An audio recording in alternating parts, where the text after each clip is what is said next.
Hello friends, नमस्कार। मैं सुनील कुमार, स्वागत आप सभी का अपने यूट्यूब चैनल अभिप्रेरणा ई क्लासेज में। दोस्तों, आज अपन बात कर रहे हैं एक बहुत ही महत्वपूर्ण बिंदु की, जो कि परीक्षा के दृष्टिकोण से काफ़ी महत्वपूर्ण है। अधिकतर छात्र इस बिंदु में, चाहे वो पुनर्विलन से संबंधित क्वेश्चन हो या दंड से संबंधित, उसमें अधिकतर छात्र क्वेश्चन आते ही घबरा जाते हैं, क्योंकि इनके जो अपन बात करें कि जो एग्जाम्पल होता है वो अपन को लगता है कि इसमें जो चारों ऑप्शन है वो चारों ऑप्शन ही हमारे लिए क्या है, कंफ्यूज होते हैं। तो सबसे पहले अपन को इसको अच्छी तरीके से क्लियर करना है। जब तक इसको क्लियर नहीं करेंगे तब तक इससे संबंधित क्वेश्चन को हम सोल्व नहीं कर पाएंगे। तो बात करते हैं सबसे पहले पुनर्विलन की। पुनर्विलन क्या है?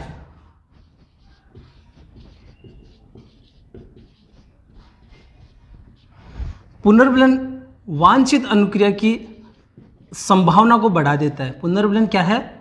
वांछित अनुक्रिया की संभावना को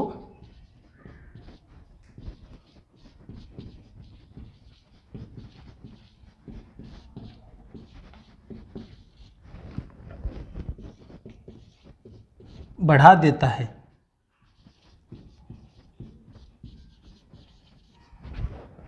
तो पुनर्विलन वांछित अनुक्रिया के होने की संभावना को बढ़ा देता है। अब सबसे महत्वपूर्ण इस बात को समझना है कि पुनर्विलन यानी रेइंफोर्समेंट, पुनः बल देना, एक तरीके से इसमें शब्द में ये अर्थ निकल रहा है। तो पुनर्विलन जो है, हमको ये पता होना जरूरी है कि पुनर्विलन चाहे सकारात्मक हो या नकारात्मक, दोनों ही स्थितियों में अनुक्रिया क्या होती है, बढ़ती है। क्योंकि अधिकतर हम ये समझ बैठते हैं कि सकारात्मक पुनर्विलन में अनुक्रिया बढ़ती है और नकारात्मक पुनर्विलन में अनुक्रिया घटती है। तो ऐसा बिल्कुल नहीं है। पुनर्विलन चाहे सकारात्मक हो चाहे नकारात्मक, दोनों में ही अनुक्रिया बढ़ती है।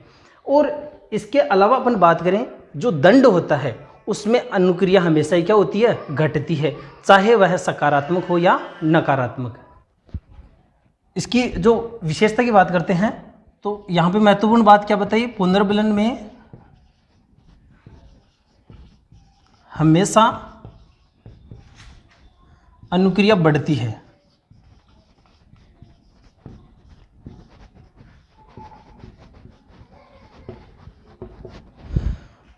तो पुनर्विलन के बारे में आप अच्छे से समझ चुके हैं, यानी वांछित अनुक्रिया की संभावना को ये क्या करता है, बढ़ाने का कार्य करता है। पुनर्विलन में हमेशा अनुक्रिया बढ़ती है, चाहे सकारात्मक हो या नकारात्मक। ये सबसे महत्वपूर्ण बात है। दूसरी बात मैंने बात की थी दंड की। दंड क्या है?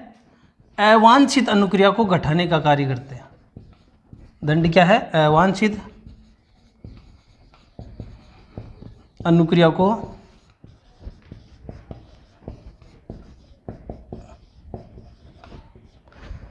तो दंड में क्या हो रहा है, अवांछित अनुक्रिया को घटाने का कार्य होता है दंड में।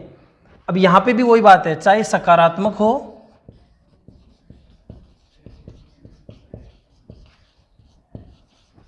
या नकारात्मक। बाकी इसके बारे में सभी इसको एक इंडेक्स से क्लियर करेंगे। तो ये आपको सबसे इंपॉर्टेंट बात है, सबसे महत्वपूर्ण बात है, ये आपको समझना जरूरी है कि पुनर्विलन क्या करता है, वांछित अनुक्रिया को हमेशा बढ़ाने का कार्य करती है, और दंड क्या करता है, अवांछित अनुक्रिया को घटाने का कार्य करती है। तो इतनी बात आप समझ चुके हैं। तो अब बात करते हैं इसमें इंडेक्स बनाकर जो पुनर्विलन के जो प्रकार है, दो प्रकार, सकारात्मक एवं नकारात्मक, और दंड के जो प्रकार है सकारात्मक एवं नकारात्मक, इसके बारे में भी अपन बात करेंगे। अब अपन जो पुनर्विलन के प्रकार है उनकी बात करते हैं, और दंड है उनके प्रकार करते हैं।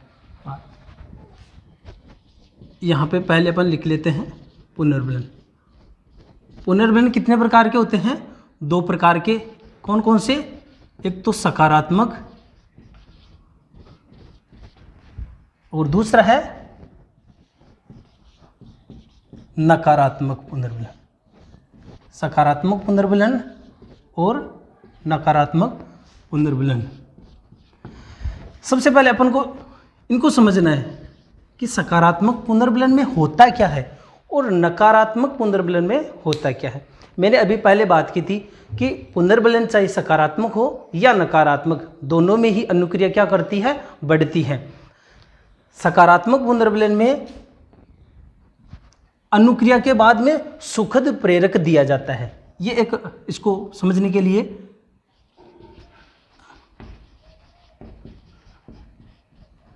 अनुक्रिया के बाद सुखद प्रेरक हो गया ये, ठीक है। और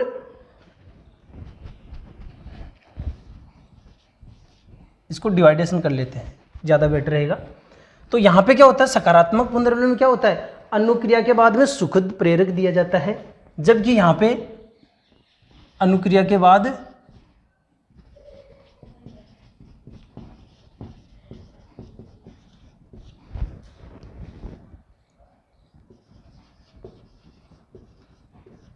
दुखद प्रेरक को हटा लिया जाता है।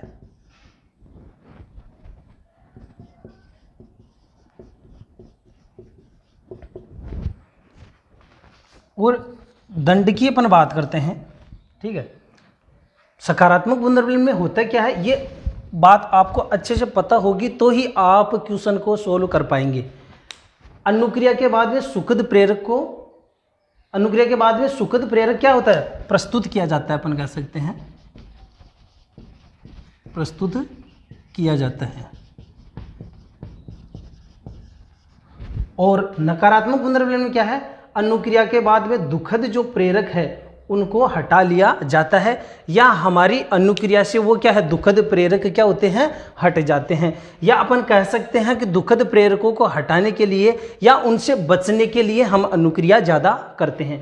दोनों में एक बात हो रही है कि यहाँ पे तो क्या है, सुखद प्रेरक को प्राप्त करने के लिए हमारी अनुक्रिया बढ़ रही है, और यहाँ पे जो दुखद प्रेरक है, ठीक है, उनसे बचने के लिए हमारी अनुक्रिया बढ़ रही है। तो पहले अपन इसको एग्जाम्पल के द्वारा क्लियर कर लेते हैं। जैसे अपन एक उदाहरण लेते हैं, मान लीजिए कि बच्चा मान लीजिए नमस्कार करता है, बच्चा नमस्कार करता है, या मान लीजिए वह प्रणाम करता है,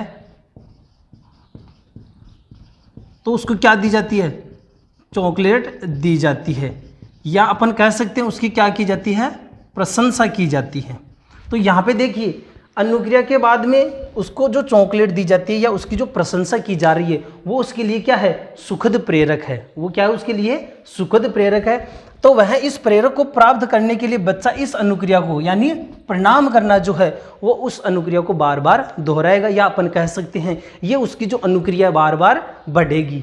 जबकि यहाँ पे क्या है, अनुक्रिया के बाद दुखद प्रेरक को हटा लिया जाता है। तो यहाँ पे अपन को देखना है कि जैसे मान लीजिए हमारे लिए गर्मी के मौसम में गर्मी, ठीक है, वो हमारे लिए क्या है, हमारे लिए क्या है, दुखद प्रेरक है। गर्मियों के दिनों में क्या है, गर्मी क्या है, दुखद प्रेरक है। सर्दियों के दिनों में सर्दी क्या है, दुखद प्रेरक है। अब हम उससे बचना चाहते हैं, तो हम उससे बचना चाहते हैं तो हमको उसके लिए क्या करनी पड़ेगी, अनुक्रिया ज़्यादा करनी पड़ेगी। जैसे अपन कह सकते हैं कि सर्दी में, सर्दी के दिनों में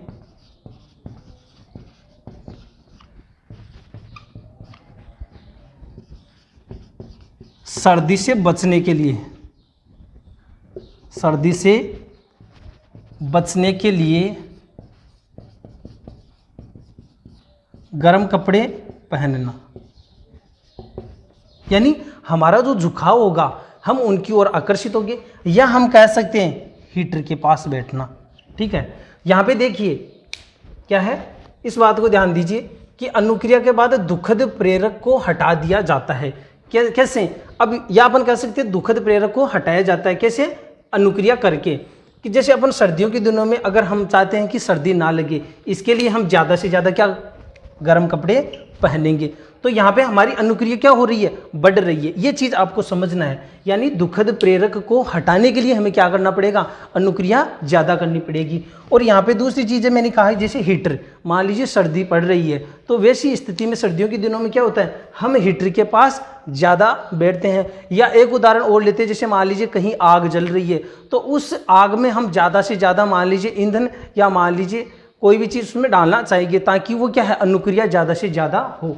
तो ये आप समझ चुके हैं कि इसमें क्या होता है, दुखद प्रेरक को बाद में क्या होता है, हटा दिया जाता है, या वो हट जाता है, किससे, हमारी अनुक्रिया से। इसके अलावा और एक एग्जाम्पल से अपन क्लियर करते हैं, जैसे मान लीजिए कोई हिंसक जानवर है, वो हमारे पीछे पड़ गया मान लीजिए, तो हम क्या करेंगे, वो हिंसक जानवर हमारे लिए एक तरीके से दुखद प्रेरक के समान है। अब हम उससे बचने के लिए ज़्यादा भागेंगे या धीमा भागेंगे? हमको पता है कि उससे बचने के लिए हमें अनुक्रिया ज़्यादा करनी पड़ेगी।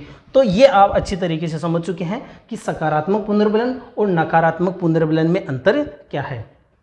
दूसरी बात अब करते हैं अपन दंड की। दंड की जो महत्वपूर्ण बात है वो क्या है? दंड में जो दुखद प्रेरक है, देखिए दंड की जो महत्वपूर्ण बात करते हैं सकारात्मक दंड की।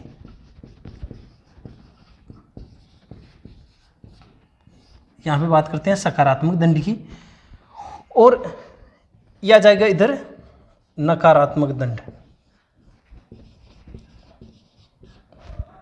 सकारात्मक दंड में क्या है?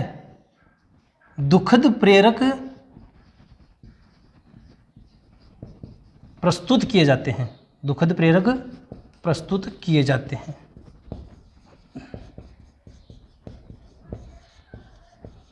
जबकि यहां पे क्या है? यहां पे सुखद प्रेरक, या अपन कह सकते हैं सुखद प्रेरकों को हटा लिया जाता है। दोनों में अंतर समझना आपको क्या है? सकारात्मक दंड में क्या हो रहा है? दुखद प्रेरक को प्रस्तुत किया जाता है। यानी एक महत्वपूर्ण बात है, क्या है कि सकारात्मक पुनर्बलन हो चाहे सकारात्मक दंड हो, उनमें क्या होता है? वस्तु ऐड होती है। उसमें क्या होती है? चाहे वो सकारात्मक दंड हो चाहे सकारात्मक पुनर्बलन, उसमें कोई ना कोई वस्तु ऐड होती है। यहाँ पे देखिए दुखद प्रेरक प्रस्तुत किए जाते हैं। जैसे अपन बात करते हैं, मैंने एक बात बताई थी कि दंड की जो सबसे महत्वपूर्ण जो विशेषता है वो आपके माइंड में रहना चाहिए कि दंड में क्या होता है? अवांछित अनुक्रिया को घटाने का कार्य किया जाता है, और इसमें जो अनुक्रिया होती है वो क्या होती है? घटती है। अनुक्रिया दंड में क्या होती है? अनुक्रिया घटती है, और पुनर्बलन में अनुक्रिया क्या होती है? बढ़ती है। सकारात्मक हो चाहे नकारात्मक, दोनों में पुनर्बलन में अनुक्रिया बढ़ती है और दंड में हमेशा अनुक्रिया घटती है। क्यों? अवांछित अनुक्रिया को कम करने के लिए। तो यहाँ पे दुखद प्रेरक प्रस्तुत किए जाते हैं। जैसे अपन बात करते हैं कि झूठ बोलने पर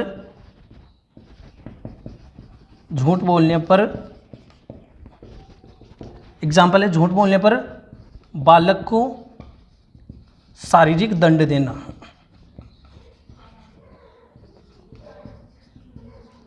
ये सभी एग्जाम्पल से क्लियर हो जाएंगे। इसके बाद में आपको पुनर्बलन और दंड से संबंधित कोई भी क्वेश्चन हो, आपको किसी से पूछने की जरूरत नहीं पड़ेगी। आप स्वयं इसको अप्लाइड करके पता कर सकते हैं कि यहाँ पे पुनर्बलन क्या है और दंड क्या है। क्वेश्चन को कैसे सोल्व करना है, इस चीज़ के बारे में आपसे अभी बात करूँगा। तो यहाँ पे ये चीज़ हो गई कि झूठ बोलने पर बालक को शारीरिक दंड देना। अब आप स्वयं देखिए यहाँ पे कि शारीरिक दंड क्या है? उसके लिए दुखद प्रेरक है। शारीरिक दंड क्या है? यहाँ पे दुखद प्रेरक है। तो वहां पे क्या करेगा? जब बालक को शारीरिक दंड दिया जाएगा तो वो क्या करेगा? झूठ बोलने की आदत को क्या करेगा? ज्यादा करेगा या कम करेगा? झूठ बोलने की आदत को घटाएगा। यहाँ पे क्या करेगा? झूठ बोलने की आदत को क्या करेगा? घटाएगा। यहाँ पे मैंने जो प्लस लिख रहा है इसका मतलब यहाँ पे क्या है? वस्तु ऐड होती है कोई। देखो शारीरिक दंड उसको दिया जा रहा है, ठीक है। अनुक्रिया तो क्या होगी? अनुक्रिया तो घटेगी। यहाँ पे मैंने पहले भी आपको बता दिया शायद, अब यह चीज़ आपको माइंड में स्वयं को रखनी है कि अनुक्रिया यहाँ पे दंड में घटेगी। जबकि यहाँ पे क्या है? झूठ बोलने पर बालक को शारीरिक दंड दिया जाता है, यानी कोई ना कोई जो प्रेरक है वो तो यहाँ पे दिया जाता है। सकारात्मक में दोनों में ही प्रेरक यहाँ पे दिया जाता है, जबकि अनुक्रिया यहाँ पे बढ़ती है और यहाँ पे अनुक्रिया घटती है। ये चीज़ आपको समझनी है। तो यहाँ पे मैंने बताया कि बालक को शारीरिक दंड दिया जा रहा है तो कोई वस्तु क्या हो रही है? सकारात्मक ऐड हो रही है। और शारीरिक दंड दिया जाएगा तो बालक क्या करेगा? उसकी जो अनुक्रिया है, झूठ बोलने की जो आदत है या जो अनुक्रिया है वो बढ़ेगी नहीं बल्कि क्या होगी? घटेगी। ये चीज़ भी आप समझ चुके हैं। अब बात करते हैं नकारात्मक दंड में। नकारात्मक दंड में क्या होता है? सुखद प्रेरकों को हटा लिया जाता है कि बालक की अनुक्रिया होने के बाद में जो सुखद प्रेरक है वो हटा लिए जाते हैं, या सुखद प्रेरक उसको तभी मिलते हैं जब उसकी जो अनुक्रिया है वो सही हो।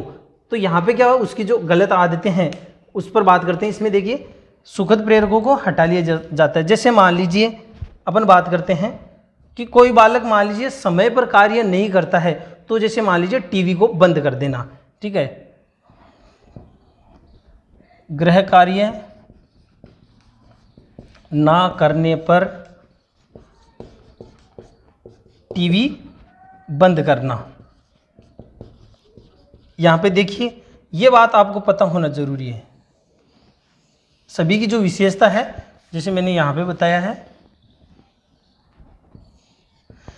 दुखद प्रेरक प्रस्तुत किए जाते हैं जबकि सुखद प्रेरकों को हटा लिया जाता है। देखिए, बालक के लिए सुखद प्रेरक क्या है? टीवी देखना। बालक के लिए सुखद प्रेरक क्या है? यहाँ पे टीवी देखना। वो क्या कर लिया गया? आप स्वयं देखिए, सुखद प्रेरक हटा लिया गया। तो यहाँ पे गृह कार्य न करने की जो आदत थी, ठीक है, गृह कार्य वह नहीं करा तो वह आदत क्या हो जाएगी? वो आदत क्या हो जाएगी? यहाँ पे उसकी घट जाएगी। या हम ये कह सकते हैं कि जैसे मान लीजिए यहाँ का जो सकारात्मक पुनर्बलन उसका एकदम उल्टा यहाँ पे होता है नकारात्मक दंड में। जैसे दूसरी बात यहाँ पे है कि जैसे मान लीजिए कोई व्यक्ति कार्य करता है, ठीक है, उसके बाद में उसको पेमेंट ना देना। जैसे मान लीजिए एक व्यक्ति है, कहीं पर जॉब करता है ना, जैसे कर्मचारी को समय पर तनख्वाह ना देना, न मिलना। यहाँ पे कर्मचारी के लिए जो सैलरी है, तनख्वाह है, वो क्या है उसके लिए? वो है उसके लिए सुखद प्रेरक। अब मान लीजिए उसको तनख्वाह ही नहीं मिलेगी, तो वैसी स्थिति में क्या होगा? वैसी स्थिति में क्या होगा? वो बाद में वहाँ पे जाना छोड़ देगा, यही तो होगा। तो कहने का मतलब यहाँ पे हो क्या रहा है? अनुक्रिया उसकी घट रही है। तो ये अंतर भी आप समझ चुके हैं। तो वापस यहाँ पे मैं रिपीट करूँगा कि सकारात्मक पुनर्बलन में तो क्या होता है? अनुक्रिया, कोई भी अपन कह सकते हैं सकारात्मक पुनर्बलन में अनुक्रिया बढ़ती है, जबकि नकारात्मक पुनर्बलन में अनुक्रिया यहाँ पर भी बढ़ती है। तो यहाँ पे पुनर्बलन में अनुक्रिया बढ़ती है जबकि दंड में अनुक्रिया घटती है, चाहे सकारात्मक हो चाहे नकारात्मक। यहाँ पे देखिए, आपको ध्यान ये रखना है कि मान लीजिए कोई भी क्वेश्चन आए तो उसमें दो चीज़ों का आपको ध्यान रखना है। कौन कौन सी? सबसे पहले तो आपको ये देखना है, किसी क्वेश्चन को सोल्व करना है तो उससे पहले आपको ये देखना है कि यहाँ पे अनुक्रिया बढ़ेगी या घटेगी। अगर अनुक्रिया बढ़ेगी तो वहाँ पे आप करो पुनर्बलन। अब पुनर्बलन के बाद में आपको ये चीज़ देखनी है क्या, कि वहाँ पे सुखद प्रेरक है या दुखद प्रेरक है। ठीक है, अगर सुखद प्रेरक है तो वहाँ पे क्या हो जाएगा? सकारात्मक पुनर्बलन। और यहाँ पे वह उस दुखद प्रेरक से बचना चाह रहा है तो वहाँ पे क्या हो जाएगा? नकारात्मक पुनर्बलन। ये चीज़ दंड में है। दंड में क्या हो रहा है? दुखद प्रेरक प्रस्तुत किया जाता है और नकारात्मक दंड में क्या होता है? सुखद प्रेरकों को हटा लिया जाता है। तो दो चीज़ें आपको ध्यान रखनी है, एक तो अनुक्रिया घट रही है तो वहाँ पे क्या हो जाएगा? दंड हो जाएगा। वहाँ पे क्या हो जाएगा? दंड हो जाएगा। और मान लीजिए अनुक्रिया बढ़ रही है, वहाँ पे क्या हो जाएगा? पुनर्बलन हो जाएगा। अब बात यह है कि आप कंफ्यूज होते हैं कि सकारात्मक होगा कि नकारात्मक। अगर कोई चीज़ ऐड हो रही है, अगर कोई चीज़ ऐड हो रही है, उसको मिल रही है, तो वहाँ पे वो उद्दीपक क्या कहलाएगा? सकारात्मक। और वह मान लीजिए घट रही है या उससे हट रहा है प्रेरक, तो वहाँ पे क्या हो जाएगा? नकारात्मक। प्रेरक उसको मिलता है तो वो सकारात्मक है, और प्रेरक हटता है, प्रेरक हटता है। देखिए यहाँ पे, देखिए यहाँ पे हट रहा है तो ये कौन सा हो गया? नकारात्मक। यहाँ पे भी देखिए हट रहा है तो ये कौन सा हो गया? नकारात्मक हो गया। तो हट रहा है तो वहाँ पे क्या हो जाएगा? नकारात्मक। और ऐड हो रहा है वो क्या हो जाएगा? सकारात्मक। दो चीज़ें ध्यान रखना। और अनुक्रिया बढ़ रही है तो वहाँ पे क्या हो जाएगा? पुनर्बलन हो जाएगा। अनुक्रिया घट रही है तो दंड हो जाएगा। दो चीज़ों को ध्यान रखोगे तो आप हर क्वेश्चन को सोल्व कर सकते हैं। क्या क्या? कि अगर प्रेरक जो है, कोई भी वस्तु उसको ऐड हो रही है या घट रही है। अगर वस्तु ऐड हो रही है तो आप क्या करोगे? सकारात्मक करोगे। ठीक है, कोई भी वस्तु ऐड हो रही है, चाहे वो दंड हो चाहे वहाँ पे पुनर्बलन हो, तो वहाँ पे ऐड हो रही है तो आप ये चीज़ ध्यान रखो, कोई वस्तु जैसे ऐड हो रही है, जैसे मैंने कहा एक एग्जाम्पल से इसको क्लियर करते हैं। अभी तो मैंने अभी जो दो बात बताई इसको एक एग्जाम्पल से क्लियर करते हैं। देखिए कि मैंने बताया है, एक उदाहरण लेते हैं अपन, शराब पीकर गाड़ी चलाने पर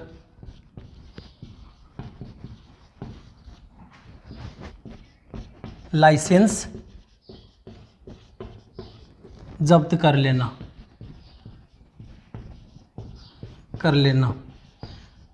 ये एक एग्जाम्पल आपके सामने। इस एग्जाम्पल को अगर आप समझ लोगे तो कोई दिक्कत नहीं होगी। यहाँ पे देखिए मैंने जो दो बात बताई थी आपको, क्या कि अगर कोई वस्तु ऐड होती है, कोई वस्तु, कोई उद्दीपक या कोई प्रेरक जुड़ता है, वहां पे पहली बात क्या करोगे, वहां पे सकारात्मक करोगे। अब आपके लिए दो स्थिति है कि सकारात्मक दंड है या सकारात्मक पुनर्विलन। लेकिन पहले आपको एक चीज तो ये ध्यान रखनी है कि कोई प्रेरक जुड़ता है तो वहां पे क्या करोगे, सकारात्मक। दूसरी बात यह है कि अनुक्रिया, दूसरी बात यह है अनुक्रिया बढ़ती है तो क्या कर दोगे आप, अनुक्रिया बढ़ती है तो क्या करोगे आप, पुनर्विलन। अनुक्रिया बढ़ती है तो क्या करोगे आप, पुनर्विलन। तीसरी बात है अनुक्रिया घटती है, अनुक्रिया घटती है तो क्या करोगे, दंड। ठीक है। और एक और यहाँ पे मैं लिख देता हूँ वापिस इसको यहीं पे कि कोई प्रेरक हटता है तो वो क्या हो जाएगा, ऋणात्मक। चार बातों का अगर आप ध्यान रखोगे तो हर क्वेश्चन को आप सोल्व कर सकते हैं। कौन कौन सी है चार बातें, कि कोई प्रेरक, अगर ये चारों चीज का अगर आपको पता हो तो आप कोई भी क्वेश्चन सही कर सकते हैं। पुनर्विलन एवं दंड से संबंधित कोई भी क्वेश्चन गलत नहीं होगा। पहली बात तो ये देखिए, कोई प्रेरक हटता है तो वो क्या हो जाता है, ऋणात्मक। कोई प्रेरक जुड़ता है तो वो क्या हो जाता है, सकारात्मक। अगर अनुक्रिया बढ़ रही है तो वहां पे आप करो पुनर्विलन, और अनुक्रिया घट रही है तो आप वहां पे क्या करो, दंड। अब देखिए, शराब पीकर गाड़ी चलाने पर लाइसेंस जब्त कर लेना, यहाँ पे आपको इसका भी पता लगाना जरूरी है। कौन कौन सी चीजों का, कि अनुक्रिया कौन सी है और प्रेरक कौन सा है, दो चीजों का और पता होना जरूरी। कौन कौन सी, एक तो अनुक्रिया कौन सी है आपको ये पता होना जरूरी है, और दूसरी चीज है प्रेरक कौन सा है। इन दो चीजों का पता होना जरूरी है। अब देखिए यहाँ पे अनुक्रिया क्या है, गाड़ी चलाना, शराब पीकर गाड़ी चलाना, ये अपन कह सकते हैं उसके लिए क्या है, अनुक्रिया है। और लाइसेंस जब्त कर लेना वो उसके लिए क्या है, प्रेरक है। लाइसेंस जब्त कर लेना क्या है, प्रेरक है। तो यहाँ पे देखिए कि सुखद है या दुखद है, यहाँ पे लाइसेंस जब्त किया जा रहा है तो यहाँ पे बात यह है कि वो चीज़ हमारे से हट गई है, हमारे से वो चीज़ क्या हो गई है, हट गई है। तो हट गई है तो इसका मतलब वो चीज़ क्या है, कोई प्रेरक हमारे से हट जाता है तो वो क्या कहलाता है, ऋणात्मक। कोई प्रेरक हमारे से हट जाता है तो वो क्या होता है, ऋणात्मक। अब आपको ये भी बताया था मैंने यहाँ पे अभी दंड में कि यहाँ पे तो क्या होता है, ऐड होता है, जबकि यहाँ पे इस तरफ मैंने क्या बताया था, हटता है। तो यहाँ पे सुखद प्रेरक ये हमारे लिए क्या है, दुखद है या सुखद है, ये चीज़ का भी आपको पता होना चाहिए, सुखद है या दुखद। कि सुखद प्रेरक है हमारे लिए क्या है, लाइसेंस हमारा है तो वो हमारे लिए क्या है, सुखद प्रेरक है। तो सुखद प्रेरक जो है वो हमारे से हट रहा है, वो क्या हो रहा है, हट रहा है। अगर वो हट रहेगा तो क्या होगा, हमारी अनुक्रिया बढ़ेगी घटेगी, हमारी अनुक्रिया घटेगी। तो यहाँ पे अपन कह सकते हैं वो क्या है, ऋणात्मक दंड हो गया। तो यहाँ पे ये उदाहरण किसका हो गया, ऋणात्मक दंड का हो गया। तो मेरे हिसाब से आप समझ चुके होंगे क्या है, कि जो मैंने चार बातें बताई है कि कोई प्रेरक हटता है तो वो क्या हो जाएगा, ऋणात्मक। कोई प्रेरक जुड़ता है तो वो क्या है, सकारात्मक। और अनुक्रिया बढ़ती है तो वो क्या होता है, पुनर्विलन। अनुक्रिया घटती है तो वो होता है दंड। ठीक है। तो यहाँ पे जो चार चीज़ें और मैंने अभी बताई थी वो भी चीज़ आपको क्लियर करना है, उसके बाद में आप हर क्वेश्चन को सोल्व कर सकते हैं। तो वहाँ पे मैंने बताया था सकारात्मक पुनर्विलन में क्या बताया था मैंने, कि जो अनुक्रिया के बाद में जो सुखद प्रेरक प्रस्तुत किया जाता है, सकारात्मक पुनर्विलन में क्या है, सुखद प्रेरक प्रस्तुत किया जाता है। तो सुखद प्रेरक मिलता है अगर हमको अनुक्रिया करने के बाद में, तो सीधी सी बात है कि हम उस कार्य को दोबारा दोहराना चाहेंगे। जैसे मान लीजिए कोई बालक कोई भी कार्य करता है और हम उसकी प्रशंसा करते हैं तो वो उस कार्य को दोबारा अपन कह सकते हैं उसकी पुनरावृत्ति करता है। जैसे मान लीजिए कोई व्यक्ति मास्क लगाया और हम उसकी प्रशंसा करते हैं तो वो उस कार्य को बार बार रिपीट करेगा। दूसरी बात है यहाँ पे जो नकारात्मक जो पुनर्विलन था, नकारात्मक पुनर्विलन क्या है कि अनुक्रिया बढ़ती है, मैंने ये चीज़ बताई थी, क्योंकि पुनर्विलन में हमेशा अनुक्रिया बढ़ती है।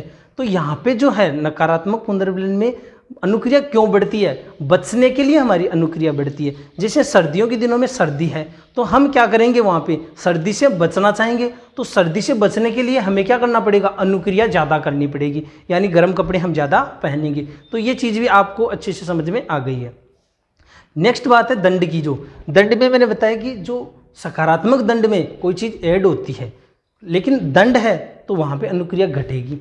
तो दंड में अनुक्रिया घट रही है तो ये चीज़ है कि कोई जो हमारे लिए अपन कह सकते हैं कि जो दुखद प्रेरक है, दुखद प्रेरक है वो हमारे सामने प्रस्तुत कर दिया जाता है। मान लीजिए, ठीक है, जैसे मान लीजिए कोई बालक चोरी करता है, कोई बालक चोरी करता है और उसको शारीरिक दंड दिया जाता है, ठीक है। तो यहाँ पे बालक चोरी करता है तो उसको दंड दिया जा रहा है, शारीरिक दंड। तो आप देखिए शारीरिक दंड क्या है, दुखद प्रेरक है। दिया जा रहा है तो ऐड हो रहा है, दिया जा रहा है तो यहाँ पे क्या हो रहा है, ऐड हो रहा है। ऐड हो रहा है तो इसका मतलब सकारात्मक है, ऐड हो रहा है तो इसका मतलब सकारात्मक है।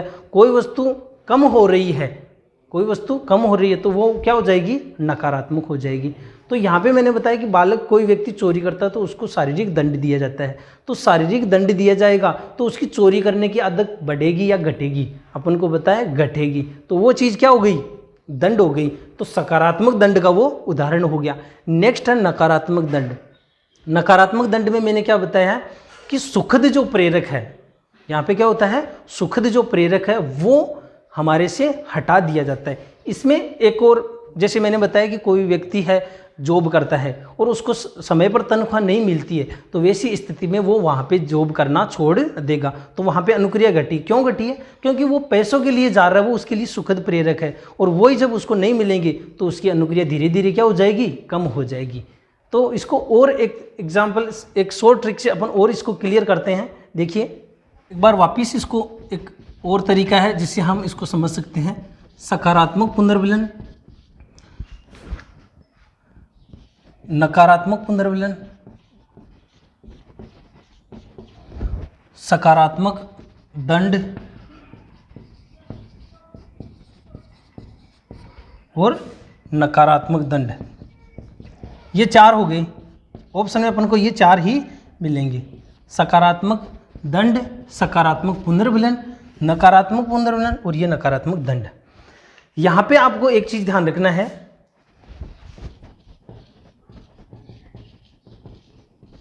और ये किससे संबंधित हो गए, दंड से संबंधित। अब देखिए आप, सकारात्मक पुनर्विलन में क्या होता है, सुखद प्रेरक, सुखद प्रेरक ऐड होता है, सुखद प्रेरक ऐड होता है। यहां पे क्या होता है, दुखद प्रेरक ऐड होता है। ये बात ध्यान रखना है, यहां पे क्या सुखद प्रेरक ऐड होता है, यहां पे क्या होता है, दुखद प्रेरक ऐड होता है, ठीक है। यहां पे क्या है, दुखद प्रेरक हट जाता है, ये बताया मैंने, ठीक है।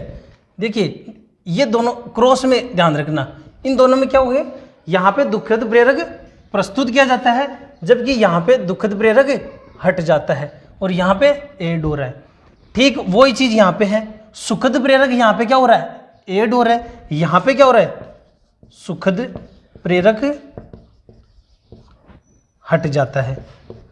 देखिए यहाँ पे ये चीज आपको समझनी है, सुखद प्रेरक वहां पे सकारात्मक का उल्टा क्या है, यहाँ पे नकारात्मक दंड, सकारात्मक पुनर्विलन का उल्टा क्या है, यहाँ पे नकारात्मक दंड, और सकारात्मक दंड का उल्टा क्या है, यहाँ पे नकारात्मक पुनर्विलन, ठीक है। तो यहाँ पे दो चीज देखिए कि प्रेरक चाहे सकारात्मक पुनर्विलन हो चाहे सकारात्मक दंड हो, दोनों में क्या है, प्रेरक क्या हो रहा है, ऐड हो रहा है, दोनों में क्या है, प्रेरक ऐड हो रहा है, जबकि यहाँ पे क्या हो रहा है, हट रहा है। यहाँ पे भी क्या है, दुखद प्रेरक हट रहा है। तो यहाँ पे क्या होगा, दोनों में जो शुरुआत में मैंने बात की थी कि यहाँ पे दोनों में क्या है, पुनर्विलन में अनुक्रिया बढ़ेगी, दंड में अनुक्रिया हमेशा घटेगी। मैंने कहा कि कोई बालक कोई भी व्यवहार करता है, कोई भी अच्छा कार्य करता है, आप उसको चॉकलेट देते हैं, यहाँ पे क्या हो रहा है, सुखद प्रेरक उसको मिला, चॉकलेट क्या उसके लिए सुखद प्रेरक है, तो वैसी स्थिति में क्या उसकी अनुक्रिया बार बार बढ़ेगी, रिपीट होगी, ठीक है।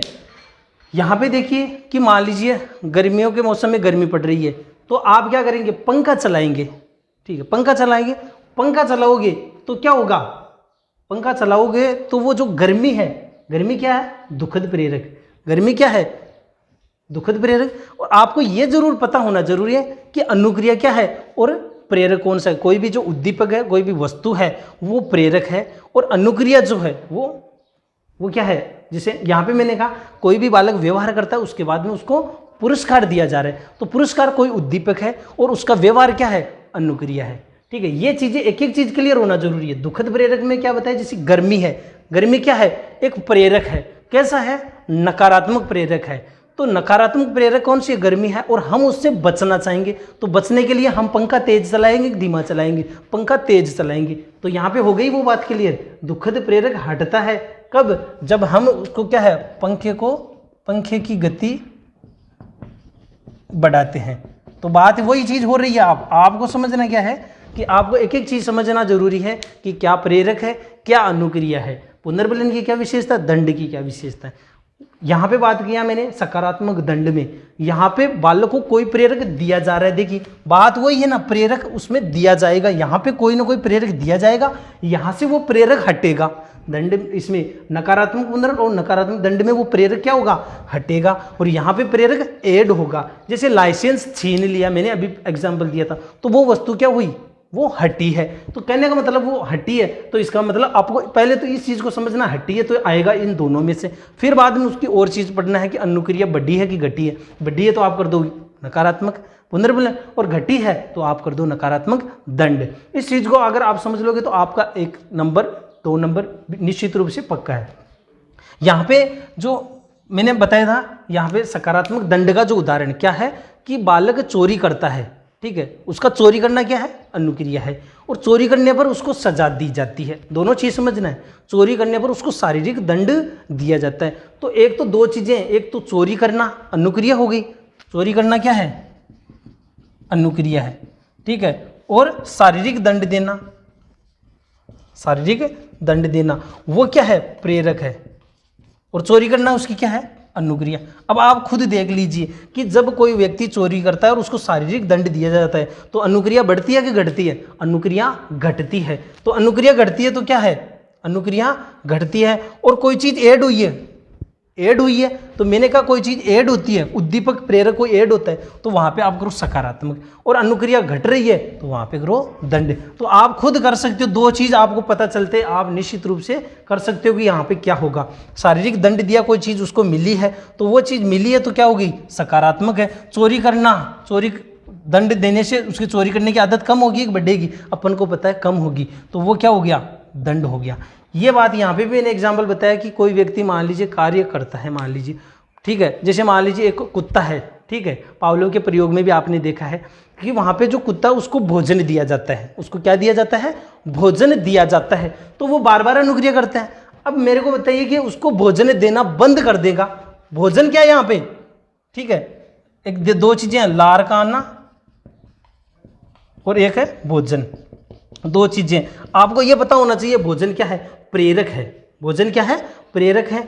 और लार का आना क्या है? उसकी अनुक्रिया। लार का आना क्या है? अनुक्रिया। अब आपको स्वयं को देखना है कि यहाँ पे भोजन दिया जाता है, आपको जाना है वहां पे सकारात्मक। भोजन नहीं दिया जाता है, हट गया है, तो वो क्या हो गया? नकारात्मक। जब उस कुत्ते को भोजन नहीं दिया जाता है तो वो सुखद प्रेरक हट गया कि बेटा? सुखद प्रेरक हट गया, तो वो क्या करोगे आप वहां पे? नकारात्मक। अब बात यह है कि जब उसको भोजन देना बंद कर देंगे तो लार का आना बढ़ेगा कि या घटेगा? आपको पता है कि लार की आने की जो अनुक्रिया है वो घट जाएगी, तो घट जाएगी, इसका मतलब वो क्या है? दंड। तो ये था अपना पुनर्बलन एवं दंड के बारे में। मेरे हिसाब से आप सबको ये सब चीज़ें समझ में आई होगी। इसके बाद में एक लगभग पुनर्बलन और दंड से संबंधित 8-10 क्वेश्चन का एक अपन वीडियो बनाएंगे, उसको आप देखना। उससे संबंधित जो भी क्वेश्चन है आप स्वयं उसको सोल्व कर पाएंगे। तो वीडियो कैसा लगा?